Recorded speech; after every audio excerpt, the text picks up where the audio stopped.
Welcome back to Bleacher Brawls, the home of the greatest rivalry in professional sports between the really bad Boston Red Sox and the really good New York Yankees. Can you imagine I'm saying that after last week's show? But I am. We're here for our Sunday night, Monday morning rivalry show. We're going to talk all the things that we normally talk.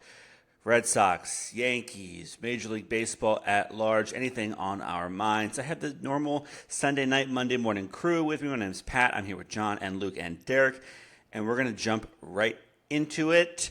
We're going to start, as always, with our first pitch. Check in with these guys, see how they're doing, see what they're up to. Luke, I will start with you. Give me your first pitch. I'm hanging in there. I just took a whole bunch of Valium and washing them down with some Sam Adams. So it's I'm getting by as good as I can after the complete mess we all had to watch this weekend. I feel like it's 3 weeks ago again, or whenever that was, when the Red Sox went to Tampa. Only now it's happened at Fenway Park. So I have been better. I have been much better. Happy Mother's Day to all the moms out there. Yeah, that was mine. Happy Mother's Day. I know a big. I like the pink. I don't know about you guys. I like when they do the pink socks and the pink bats and all that stuff. I'm into it. I think it's a nice little kitschy thing for the holiday. Derek, are you as desperate about the Red Sox this weekend as Luke is? No, it's one weekend. I'm not losing my mind over it. But at the same time, I don't know. I mean, maybe it's because like my sleep schedule's off, and I woke up at like 4:30. Wait, that your sleep schedule's off? I thought that was exactly what it always is. Okay, all right. No, it's all over the place normally. It's been Wait. So it's off because it's consistent? Probably isn't even better. It's consistent, yes, and it's consistently bad right now. Normally, it's just all over the place. One day I'll wake up at 6 in the morning. Next day I'll wake up at 2 in the afternoon. I have no clue. But right now it's been a little bit consistent, waking up between 2 and 4:30 in the afternoon the last few days. So it hasn't been great in terms of the sleep schedule. So maybe that's why I'm not as down on the team right now. I think there are a lot of bright spots this weekend, especially when you look at James Paxton, Chris Sale. There are some bright spots, definitely some low spots, but maybe it's me being an optimist as well at the same time. But it's one weekend. They play Seattle next. I know Seattle's another team like St. Louis, supposed to be good, haven't gotten off to the greatest of starts, although they've turned it around more recently. So we'll see what happens. But, I mean, at the end of the day, it's one series. I mean, the Rays series in Tampa was one series. The Pirates series was one series. And they played well outside of those series so far this year. So, John, I'm going to check in with you for a minute. But, Derek, I want to quickly divert from this conversation because after the Game 7 between the Celtics and the Sixers today, I want to note that it is possible that one of us is 100% right when it comes to our NBA championship predictions. You predicted the Nuggets and the Heat. I predicted the Lakers and the Celtics. It is possible that one of us gets this completely right. And I'm thinking that we should make a bet on it. I'll let you sit on that when I go to John. I'm not making a bet because I bet against the Celtics I should try not to jinx them. I'm just saying. I feel like I don't know. So all right, John, go ahead. No, because I'm not making a bet because then I'd have Well, to. guys, I'm doing good. I had a nice weekend. Kind of low key, nothing crazy. And Yankees did good. Obviously, splitting a series with Tampa, like I said a week ago. I said with Derek during the week was going to be a good thing. So it was a good weekend from a baseball perspective. A good weekend overall. I don't watch a ton of TV outside of the Yankees and the New York Giants, occasionally a hockey game or a basketball game. So I'm not watching a lot of stuff on the side. My kids get the control of the TV, so I don't get to watch my own stuff. That being said, I just kind of managed to be able to watch the first couple episodes of Chimp Empire over the past week and a half. And if you guys aren't watching Chimp Empire, if our listeners aren't watching Chimp Empire, it's very interesting. It's crazy to see how close we are to chimpanzees in a lot of ways, right? Like, we're like, we got the brains, they got the brawn, and somewhere there's a gray area in the middle where we just kind of diverge. And I was going to be doing, if you guys are fans of our starting 9 columns on our bleacherbrawls.com website, there's some great ones. Really cool X-Men one from this past week from Luke. But I think I have to do a conspiracy theory starting 9 because I can see how aliens came down and messed with chimpanzees and made us, and that's where we come from. So I love a good conspiracy theory, and this show has really just sent me down that path. I'm expecting Joe Rogan to be talking about it soon, too. So, speaking of chimpanzees, Luke, I'll go to you next. Let's kick off our agenda for the night. I know that you are down bad after the game 3 of this Red Sox Cardinals series is still going on right now. It's not looking good. Brazier's in, down by 5 last time I checked. It's pretty much over, looking like a sweep. I'm going to pretty much stay out of this and let you and Derrik go back and forth for a little while. I want to preface with, I believe the St. Louis Cardinals should be a good team, even though they're currently bad. They shouldn't be bad. They should be good. And so when you lose to these guys, I'm not going to be too bummed out about it. I feel like there are worse teams to get swept by. But, yeah, I mean, for you, this is rock bottom on the 2023 season so far. I don't know if it's rock bottom. The Tampa Bay series was rock bottom. This isn't that bad because they won 8 in a row. I mean, after the Tampa series, it looked like they were just going to be bad all season. And now there's, like Derrik said, there's some rays of hope. You know, James Paxton did awesome Friday. Really got a lot of help from a really atrocious umpire that was pretty much calling anything that the catcher was able to catch a strike. So I think that Paxton benefited a lot from that. I don't think he's that good as he was Friday, but he's throwing 97 miles an hour. There's at least one umpire that could be fooled into calling strikes for him on pitches that were clearly not strikes. So I mean, Paxton didn't get shelled. He did the complete opposite of that, so that's great. Chris Sale was dominant Saturday. 8 innings, 9 strikeouts, I think, maybe 1 walk. Just gave up the 1 run on the homer to Arenado. That was all fantastic, and Kenley Jansen just ruined it all, twice in a row. That 400th save Kenley Jansen had Wednesday night against the Braves was clearly all keyed up for that. Just looking to, just locked in on that. I'm going to get my 400th save in Atlanta. I grew up loving the Braves. I played with the Braves last year, and he was incredible. He was hitting 98, 99 on the gun, and he got that 400th save. Clearly, he was too amped up for that. He hadn't thrown 98, 99 miles an hour in like 8, 9 years, something like that. So I was thinking, oh, geez, he's found something with his delivery or something. He's going to be even better than he was all season. No, he took it too far because he was all hyped up for that 400th save. And then we saw it Friday. Even with the day off on Thursday, came in, no command at all, walking the ballpark, throwing 93, 94 instead of 98, 99, let alone his normal 95, 96, maybe 97. And it was a terrible, terrible performance. And the thing is, I mean, Paxton got screwed twice. The Red Sox blew 2 saves in that game because Josh Winkowski, another guy who was lights out all season long, comes in with a 2-run lead, I think, gives up a home run and 3 singles to the first 4 hitters he faces, lead gone. But then the Red Sox still fought back. They fought back from that. And they took the lead. They had a 1-run lead going into the 9th. Then Jansen couldn't throw a strike. Then he gives up the home run to Gorman.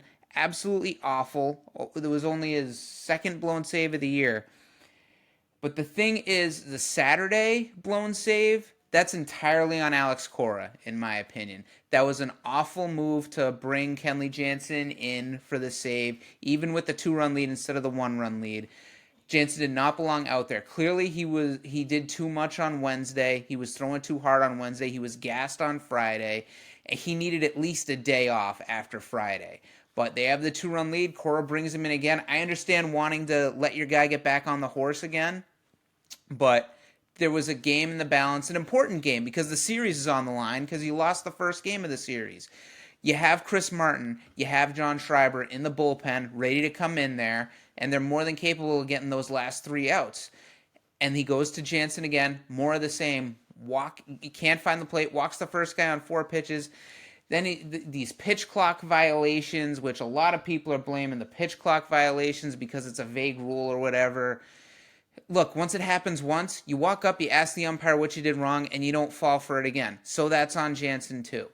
There was an error, Kike Hernandez with that throwing error too, that, if he makes a good throw there, maybe they turn the double play to get out, to come away with that win.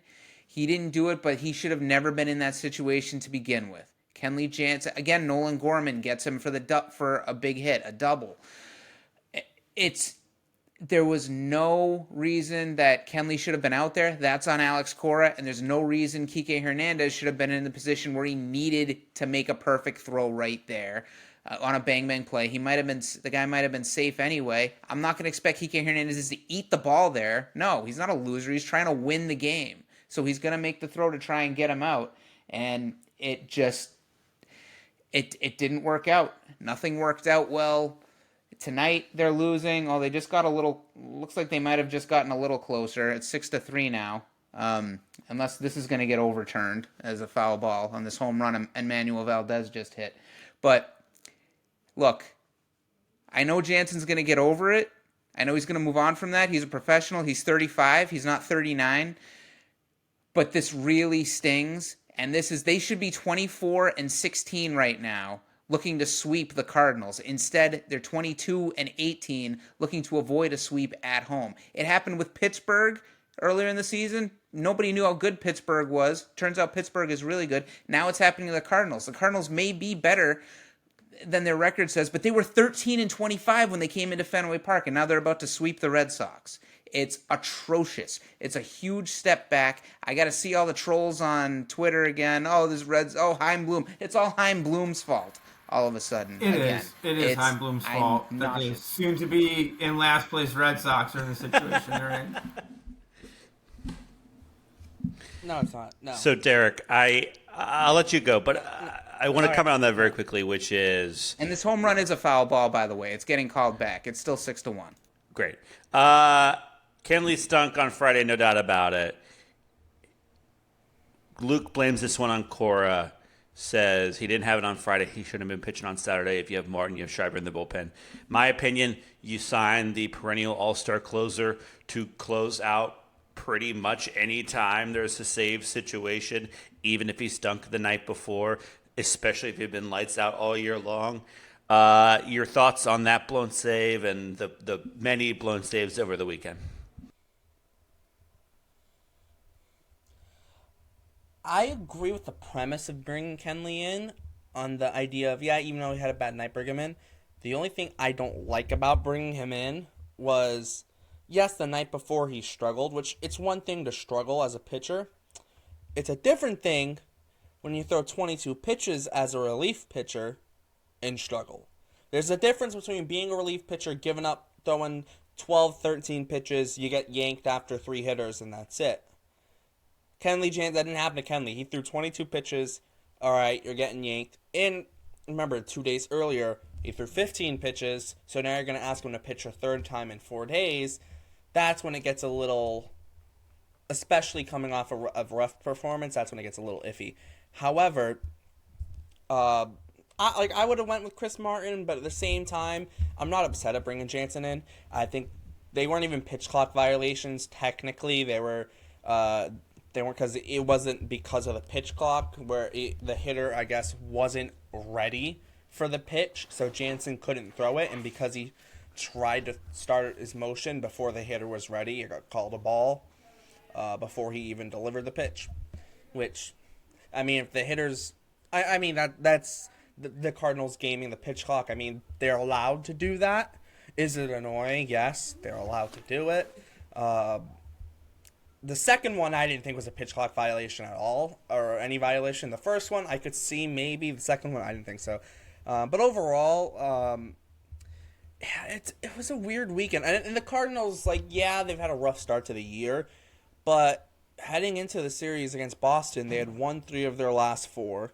So as of now, they've won 5 of their last 6. If they win tonight, it'll be 6 of their last 7.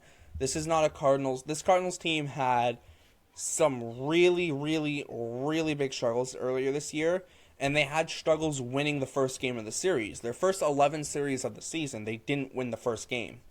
That already puts you in a hole in every single series you play. They finally won a first game of the series against the Cubs on Monday. So now they come into Boston after taking 2 out of 3 from the Cubs, and now, yeah, Red Sox probably should have won the first 2 games. The first game, I blame on the ball girl in the right field, down the right field line. I'm definitely going to use that excuse. The second game, it's just a bunch of different circumstances kind of added up. Kenley struggling.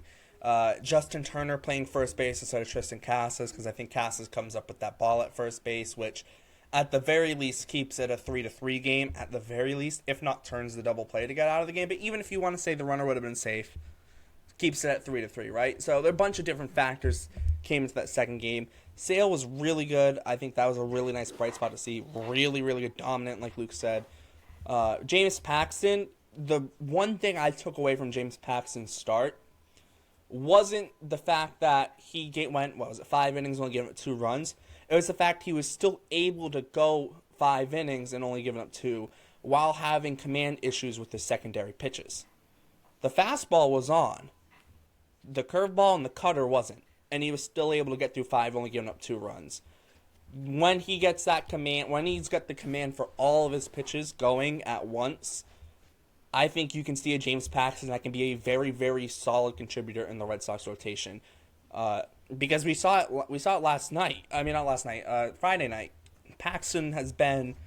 You take out over this past week of starts. It's Sale, Bayo, and Paxton. 1, 2, 3. Maybe you can argue Houck 3, Paxton, or whatever. Paxton's definitely in the top 4. He's ahead of Kluber, ahead of Pivetta. So he's probably not, though, if that umpire is not calling that game. That was ridiculous. He had 7 strikeouts. 6 of them were looking, and at least 4 of them were on balls that guy called a strike. Yeah, but at the same time, the umpire was calling it for both teams. But I'm saying, like, I think I'm saying that the umpire was good Paxton's not going to get that umpire that often, I got to assume. Yes, but he's also probably not going to have that bad of a command on his secondary pitchers either, and won't have to throw his fastball 60-something% of the time either. So, yes, you take away an umpire that gave him a lot of extra strikes, but you add in the command of his curveball, the command of his cutter. So that's why he threw so many pitches. How do you agree in principle on bringing Jansen in? Because with everything considered, the way he was throwing 6 miles an hour faster on Wednesday night because he was amped up for getting his 400th save, that he hasn't thrown that long and that hard in so long, and then considering the complete lack of command he had Friday after throwing 22 pitches in a horrible blown save, how do you agree with bringing him out there Saturday? I mean, I'm not saying look, you got a closer. You can run him out there back-to-back games, but after he looked so awful Friday night, and knowing everything you know about how he pitched Wednesday night, how in God's name can you be behind the idea of bringing him out there again Saturday? No, about what it says in principle. If you have not even Kenley, but if you have a closer that you believe is one of the best closers in baseball, even if he has one bad game, you should still have enough faith in him to be able to go out and still get that next save, even if it is the next day. Now, in that specific situation with Kenley, you look and go, like, I still look at it, and even at the time, I thought for sure they were going to bring out Chris Martin. And I thought they probably should have, too. But Kenley's situation is a little bit different because he had the 400 save, and he was amped up throwing 98, 99. And then his next outing, he's coming only throwing, 91, 92? Right? So there is a little bit of a difference between having an elite closer that's, okay, one rough outing, but he comes back the next day. And there's a difference between that and what Jansen had with the massive velo drop and the control struggles, if that makes sense. So in principle of bringing in an elite closer after a rough game, I'm okay with it. But in the specific Jansen case, considering all the factors around it, I would have leaned on someone else. We're gonna break down relievers a little bit later. I want to talk a little bit Yankees and John. I just want to tee you up for this one because I got to get this off my chest.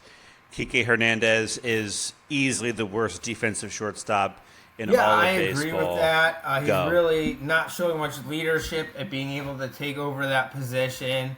The Red Sox, I said this all last week that, I think the Red Sox have a really, really good lineup, but there's going to be times where they're going to go cold. And this happened over last week. That's why Luke was gloating so much last week that the Yankees were in last place, because he knew by this time this week, the tide would be turning. The tide would be changing. That's not a real saying. It's the tide's turning. I'm not the linguist that some of you guys are. Look, as far as the Yankees are concerned, it was a good weekend. It was a good week. You knew they were going to go play. They were playing. Wait a minute. No, we're not moving on yet. John, you just said, their lineup would go cold, and that's what happened here. What are you talking about? We're talking about Friday and Saturday, where they had the lead going into the ninth inning with their elite closer coming in, and he'd blown one save all year, and he blew two saves. It's got nothing to do with the lineup. Your lineup hasn't even gotten cold yet, so you're not even that close to rock bottom. I guess John, talk about the Yankees, please. I can't listen to this barely anymore. have enough time to watch the Yankees. I'm not spending that much time against the Red Sox, other than checking to see Kike Hernandez is not leading them to victories, and Jarren Duran is no longer hitting 400. But as far as the Yankees, right, so back to that. Yes, they played Oakland. Oakland was a bad team, and they swept Oakland, which is what they needed to do. So that was great. Oakland's a really bad team, and the Yankees went in there and swept them. So hats off to them. Then Derrik and I were talking during the week about how the Yankees needed to at least split the series with Tampa Bay. And, if you could win that series, that's fantastic. But at minimum, you had to split that series. You cannot lose a series to Tampa at home. You're just not going to gain that ground back. So the fact that the Yankees went out there and did split the series with Tampa, that's good. That's a real positive. Tampa is unquestionably the best team in the American League, probably the best team in baseball, and the Yankees aren't that good yet. They're getting there and they're improving, but they're not on. I don't feel that they're as good as Tampa right now. So splitting a series with Tampa was absolutely huge. And their lineup, which had been cold, and I'm right about that one. The Yankees lineup had been cold previously. I do know that much. Their lineups finally started hitting over this past week, while the pitching, the starting pitching anyway, has really struggled. So that's good to see that kind of balance, where the starting pitching was carrying them early, and now it's kind of switched. So if they can continue that trend where no one stays hot all season long, unless you're Aaron Judge in 2022 playing for a contract, so just keep doing that. When the hitting's going good, the starting pitching can take its dip. When the starting pitching's doing good, the hitting takes its dip. You'll probably be all right. As far as individual guys that I want to call out, we haven't had Barnes on in a while. Obviously he's our friend. Can't wait to have him back. So I gotta call out his guy, Anthony Rizzo. Anthony Rizzo had a huge week for the Yankees. He's hit several home runs, a couple big hits. He had an error that kind of helped cost the Yankees the game. Was it Thursday night? But really bounced back with a couple big hits, like a 3-hit game on Saturday. He had 2 home runs one night. He had a home run today? It was like Anthony Rizzo was all over the place this weekend. He had a huge series.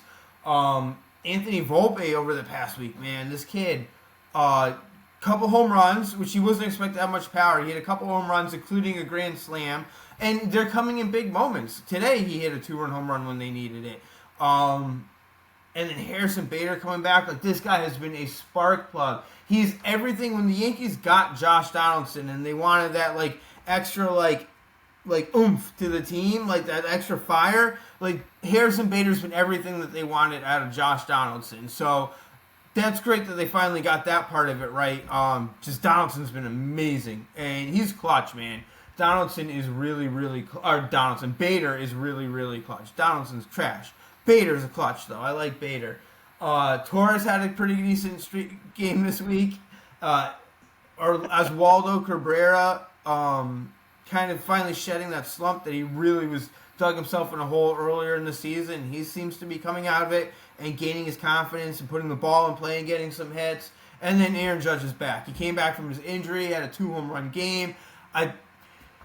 I'm not into moral victories like Luke over there, so I don't want to say I'm just making that up. I don't want to say that the fact that like the Yankees, every game they played with Tampa is close, and they've all been one-run games. And Aaron Judge almost hit a home run today that would have tied the game for the Yankees. So it's so close. You can see they're about to break out. It feels like they're about to break out. So all in all, I'm just really happy with this team right now. They're showing fight, come from behind win the other day, digging themselves into a hole today and fighting back. Again, I guess it's more of a moral victory, so I don't want to give them too much credit. But the team's showing some fight. So all in all, man, it was a really good week.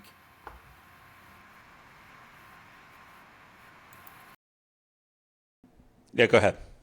Can I add on to what John said too? Because the Yankees had a good week. Playing Oakland definitely helps. I mean, the Red Sox don't play Oakland until July, which I'm a little upset about. They play them twice in July, though. I wish the Red Sox could play them right about now instead of playing St. Louis. But I think too, John and I talked about it. The AL East is just the stupidest division ever, and I'm starting to believe that there's a chance you could see like all 5 teams be near 90 wins, not even just over 500.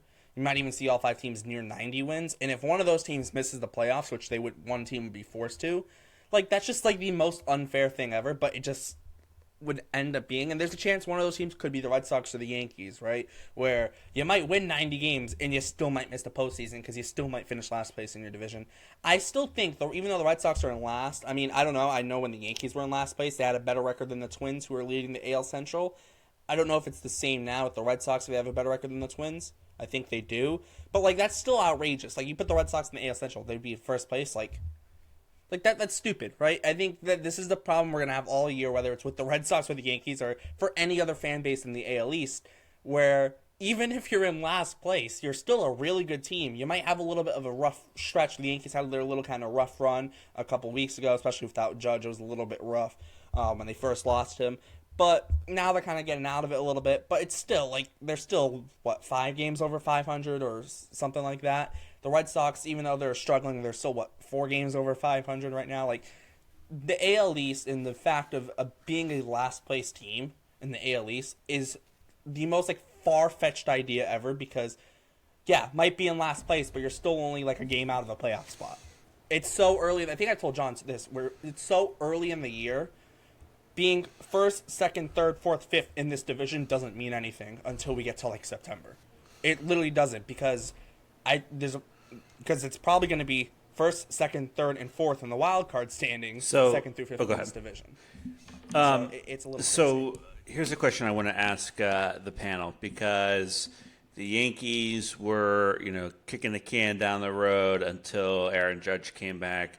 Now they're on the up and up. The Red Sox came off of a win streak and have, kind of struggled since. As of today, Mother's Day, May 14th, folks are listening to this on May 15th. Which team is the better team in a 30-second spiel? Luke, go. The Yankees are the better team when fully healthy. The Red Sox are not far off from that. If their starting pitching is going to resemble anything like what it's been the last 2 weeks, where it's everybody's good except Kluber and Pivetta. So, I mean, that's what it rides on. The Yankees are really good. They're definitely a playoff team when healthy, when the vast majority of the team is healthy. And the Red Sox, I think, are a playoff team if the past couple weeks is not an aberration and their starting pitching is as good. At least Sale, Bayo, Paxton, and Houck are as good as they have been the last couple times we've seen them. Oh, the Yankees are the better John. team, unquestionably. I think, well, I shouldn't say unquestionably. I think it is closer than I was anticipating this season. I thought the Red Sox were going to be worse than they are. The Red Sox are a legitimate threat. But that being said, the pendulum is in the Yankees' favor. When we did our pendulum video at the beginning of the season, I said the Yankees, it was like 7 o'clock, right? It's just a tick in the Yankees' favor. Other people thought it was 8, and I kind of got a hard time for that. But I think it's really starting to settle in. As the season settles in, it's pretty clear that these two teams are really close. But I still think pendulum is a click in the Yankees' favor. Derek?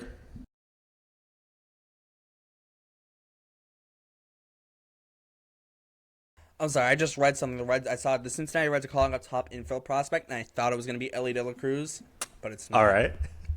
All right, so I almost jumped out of my seat, but it wasn't. No, these two teams are really close, like John said. I think when you look at the active rosters, look who's injured right now. I think the injuries are playing more effect on the Red Sox right now than they are the Yankees. I think the Yankees are both these teams are as good as they are in two totally different ways. I think the Yankees are maybe a little bit more top heavy with Judge and Cole and guys like that. I think the Red Sox might be a little bit deeper, especially when they're healthy.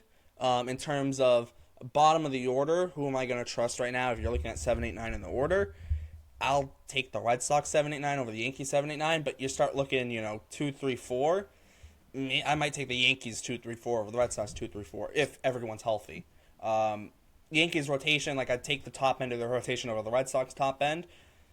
But you get to if everyone's healthy and you're talking about a Red Sox back end with like a Bayo and Whitlock near the back end, I do like that back end of the rotation. Maybe not as much as the Yankees, I'm 100% sure. But what I'm saying is I think the Yankees are a little bit better roster-wise. all right, 30 seconds. It was supposed to be 30 when seconds. you look at it on paper.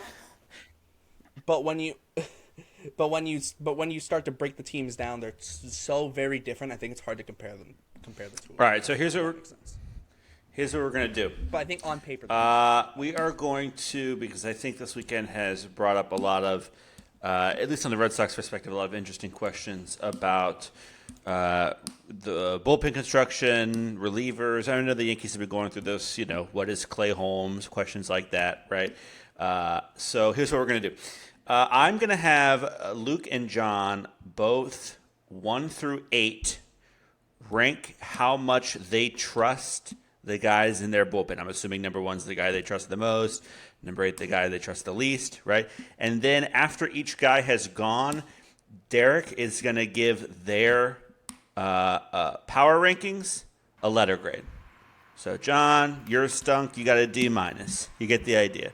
Okay? So we're trying to keep it a little bit even on this show. We don't have 2 Red Sox examples. So Luke, I'll have you go first. Give me 8 to 1. Let's do like a count up. Count down. It'll be a countdown. Okay.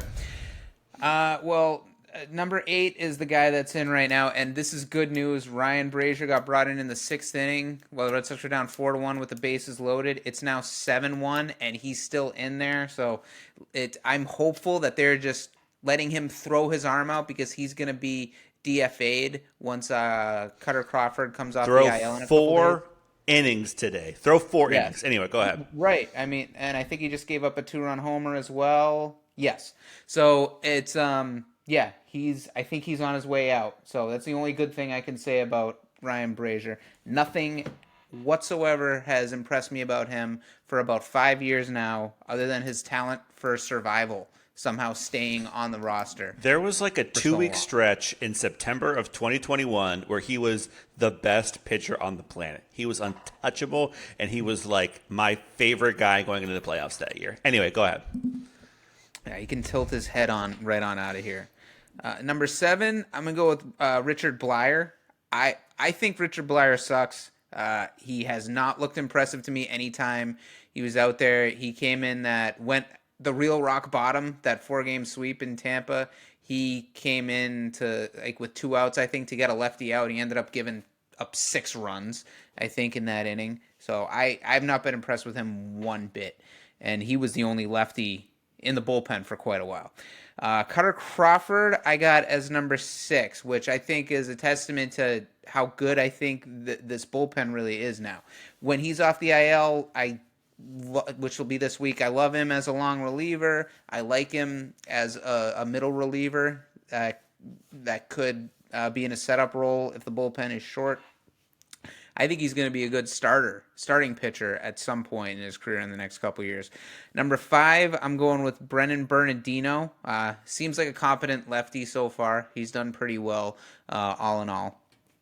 My number 4, he would have been my number 2 until Friday happened, but Josh Winkowski gets knocked down to 4 because he has to prove to me that he can recover from a horrible performance like he had on Friday. He's been lights out all year, which is really the only time he's been relied on as a middle reliever, setup type reliever. So this is his first adversity, really, he's seen in that role. So I got to see him recover from that and move forward from it before I can move him up past number 3, who is Chris Martin. The guy throws strikes, which I love. He's like 6'8", he's an intimidating presence.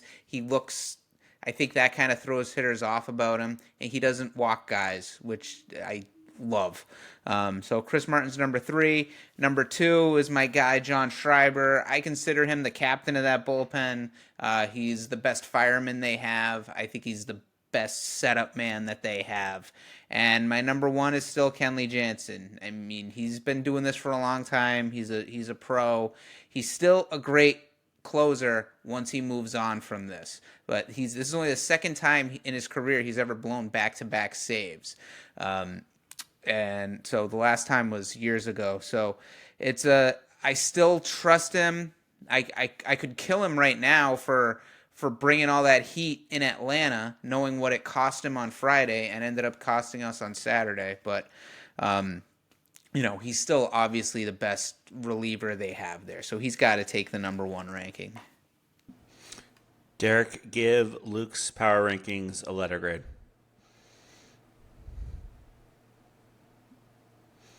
Well, I didn't know we went and put Cutter Crawford in there. I mean, he's technically not in the bullpen. He's technically injured, so I mean, I'm gonna dock some points there. So I guess it's an incomplete or an F. Either 8 guys in the. There are 8 guys in the bullpen right now. You didn't include all 8. He's going to be in the bullpen in 2 days. Brazier's not. I think Cutter Crawford.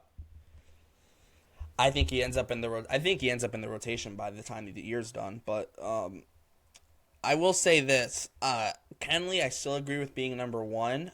I think Chris Martin should be 2. I think Winkowski and Schreiber are 3A, 3B. However you want to put them. So 3 or 4, 4, 3, whatever. It doesn't matter which order. Then after that, I mean, it's a little bit, Brazier's obviously. Well, right now they only have 7 guys in the bullpen technically.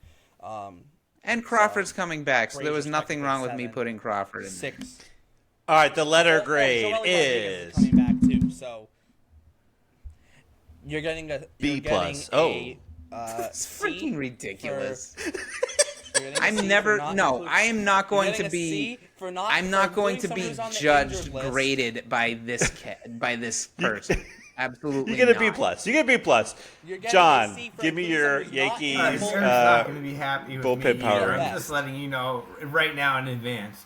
So I'm going to go top to bottom. So number 1, most trusted guy in the Yankees bullpen right now is Wandy Peralta. Obviously, he's been very reliable for the Yankees. You could bring him in any situation. He's left-handed, but he can still get righties out. It's not like righties light him up or anything.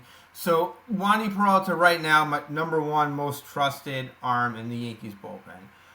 Making a run at that is Michael King, who he's given up some runs.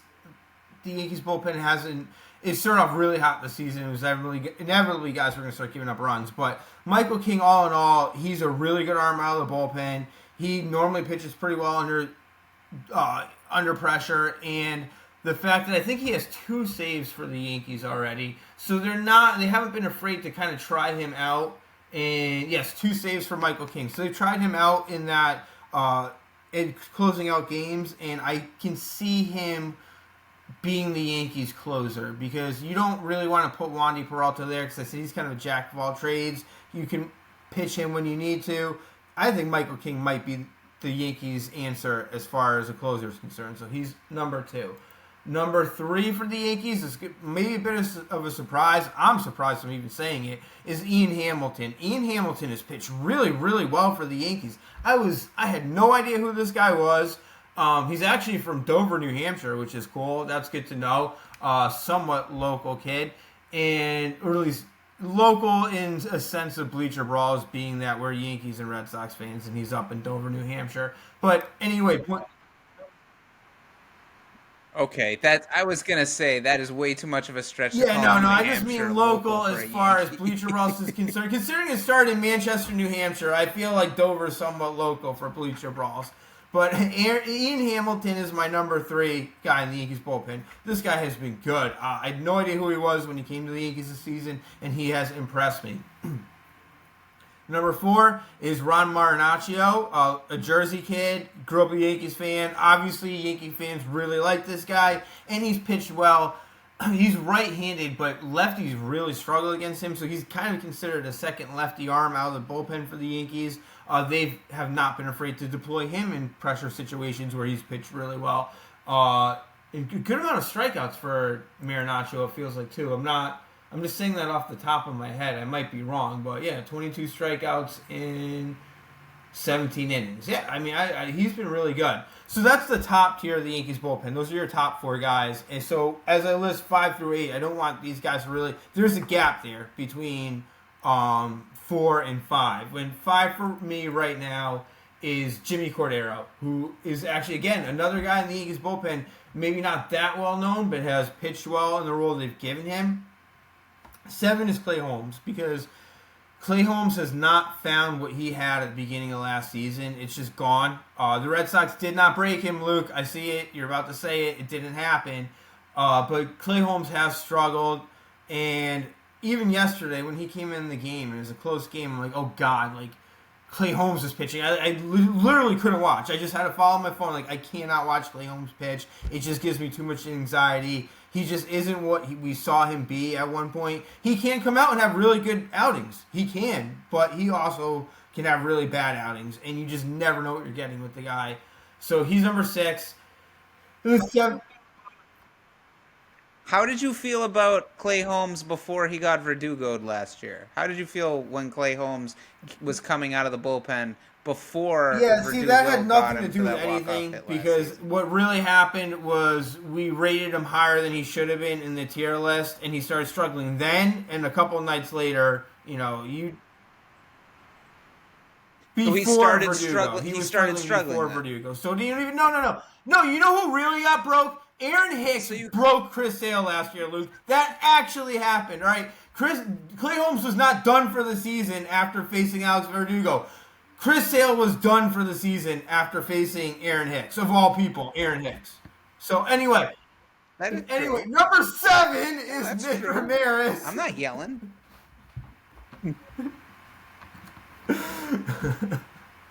All right. No, go ahead.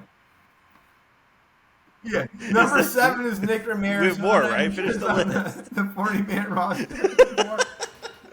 And number 8 is Davey Garcia, who's not currently on the 40-man roster, but I'd love to see him back. Pitched well in an outing the other, well, not great, but pitched okay in an outing the other day, and I'd love to see the Yankees give this guy a chance, considering how much they have invested in him.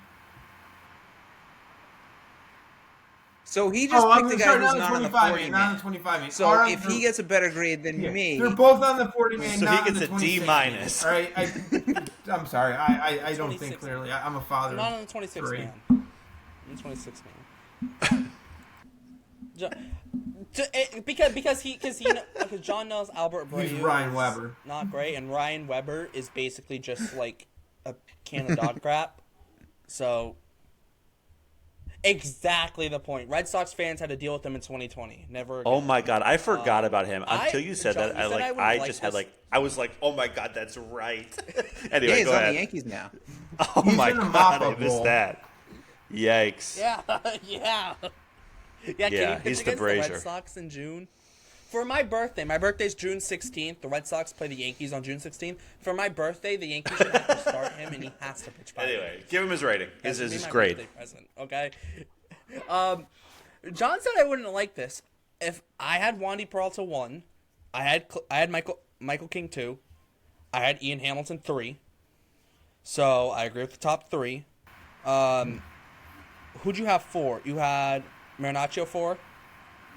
I agree with that. I would have flip-flopped Holmes and Cordero, though. I would have had Holmes 5, Cordero 6. Just because I feel like Holmes is still pitching later innings, more high leverage. Cordero's still a little bit more kind of middle relief. And then 7 and 8, I mean, the guys are technically in the bullpen, Abreu and Weber, but Weber's doesn't even matter. He's garbage. And Abreu, he's the clear 7. So I pretty much almost agree with John. I gave Luke a C, but if we want to go on Pat's grading scale of a B+, John gets an A if we're doing that grading scale. If we're doing my grading scale of Luke getting a C, ridiculous. John gets a B. That's absolutely ridiculous. Because I had Schreiber ahead of Martin, and because I included Cutter Crawford, who will be off the injured list in about 2 days. And Joely Rodriguez will be off the injured list before him, so if you want to He's the worst grader ever. Pat, you're a teacher. You can't stand. Hey, I'm the type of grader when I get my own paper. He's as the doing teacher such a assistant, I give disservice myself a to 100 your because I don't career, to your people.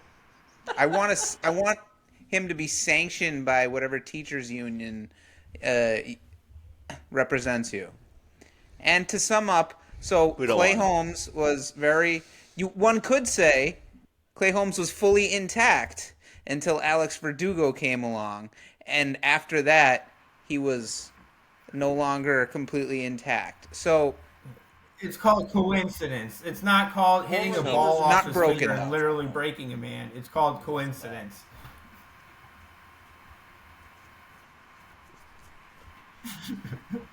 I didn't yell when you said that. Hicks is just doing the Red Sox a favor to get them a better draft pick last year, okay? The Red Sox screwed it, though. They should have had the whatever pick the Twins got in the lottery. Because they swept the Rays. I turned off the game. Did Brazier stay in after giving up that 2-run homer?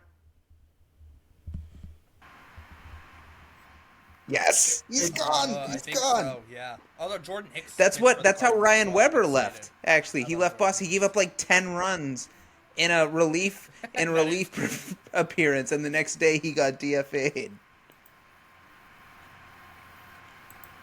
Although Jordan Hicks just came in for the Cardinals, so I'm happy about that because I like Jordan Hicks. So right now, Brazier's at 2 1/3. For the He's last given up place Red 3 Sox. earned runs. His ERA is 7.29. Okay, 7.29 The ERA. last place Red Sox. So the Red Sox have been swept Call them what they by are. a team I'm that looking at the box score. How many? by the last place Red Sox. The He's last thrown place Red 42 Sox have just pitches. been swept by a team that was 13-25 before they came into Fenway This Park. team has Goldschmidt, Arenado. Mikolas should not be bad. I mean, like, Newbar's pretty good. Like, this team, like, I'm not upset by losing to this team. Contreras, yeah, I'm not. You know, Listen, if we got swept by the Bryce A's, did, I'd be Newbar, pissed. But all Donovan's super underrated. Nolan Gorman was a top prospect. right, anyway. And no, then, speaking like, of the the Cardinals A's, should when not the be hell do we play them? Because we still haven't played any bad mentioned teams, I feel like, July. except the We played them Tigers twice in July. early in the season. And we still got Seattle coming tomorrow, and then we got LA and San Diego and the Diamondbacks. Yeah. Arizona, who's actually good. We play Oakland July 7th, 8th, and 9th, which is the series before the All-Star break.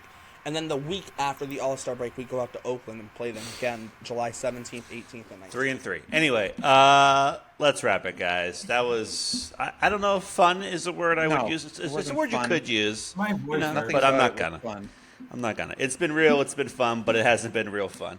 Yeah, let's wrap it up. A couple Yankees starting plugs. pitching. One thing we didn't address enough: Yankees starting pitching got worked by Tampa this weekend. So I let's just mentioned that. throw I did in. Let's say the acknowledge pitching that has been on somewhat. a down. The starting pitching has been on a downturn. And while you actually brought up a good point, because I have to address the Carlos Rodon's Guys. wife thing. All right, or like the Carlos Rodon situation. During the week, it was said he had a chronic back issue, and they didn't think he was going to pitch. And then his wife's going to Twitter, and I'm killing his wife for saying, why are you getting involved? And now it's coming out that actually she probably was telling the truth, and the Yankees are just being the Yankees about this injury. I have no idea what's going on. I don't know if we'll ever see this guy pitch. And it might just because the Yankees signed him just to not let him pitch. I don't know what's going on right now, but if I unfairly criticized his wife, I apologize, because it sounds like there might be more going on to the situation than it seemed like earlier in the week.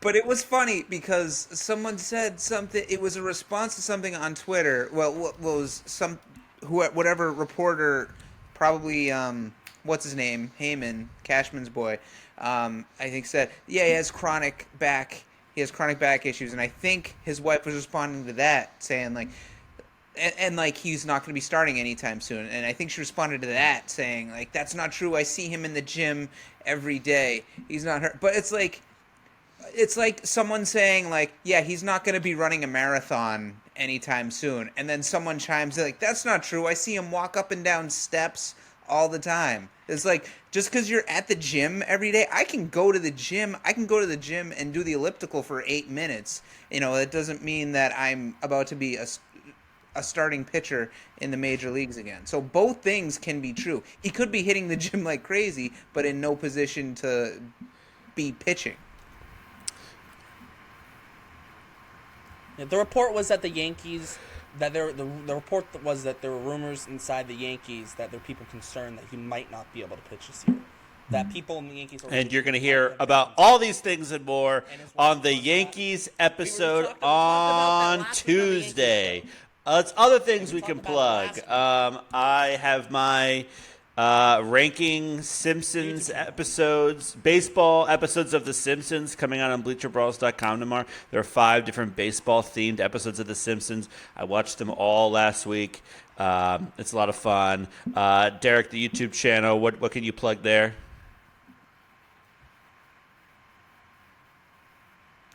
For the YouTube channel, we got Yankees videos every Tuesday, Red Sox videos every Friday. We have been doing quizzes or tier lists every Wednesday, but we may or may not move that around, maybe get some extra stuff, other stuff in there too.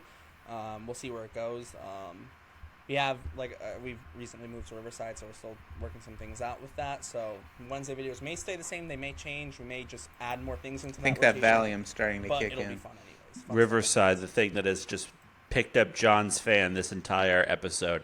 Other things we can plug, anything else? John plugged it earlier, so thank you for that, but my X-Men Starting 9, it's just the heroes, not X-Men characters. My X-Men Starting 9 went up on Friday, so check that out on BleacherBrawls.com.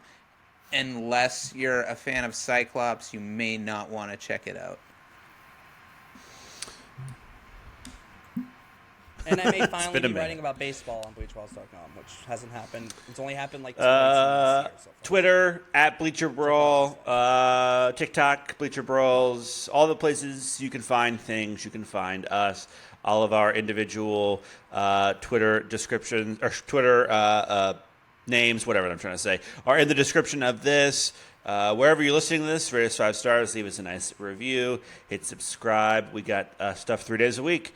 Rivalry shows on Monday, Yankee shows on Wednesdays, Red Sox shows on Friday. You won't miss a single one. And this Thursday's Red Sox show is the 1-year anniversary of the Bleacher Brawls podcast. I got a fun first birthday celebration planned for Thursday, so you don't want to miss it. I'm going to call it here, guys. So for John, for Luke, for Derrik, my name is Pat. Thank you guys for listening. Check us out on all those places, and we will see you next time. And Costas is hitting well. All right, folks. That's the latest episode of Bleacher Brawls. Thanks for tuning in, for rating us 5 stars, and leaving us a nice review. And don't forget to check us out on BleacherBrawls.com, on YouTube, and on Twitter.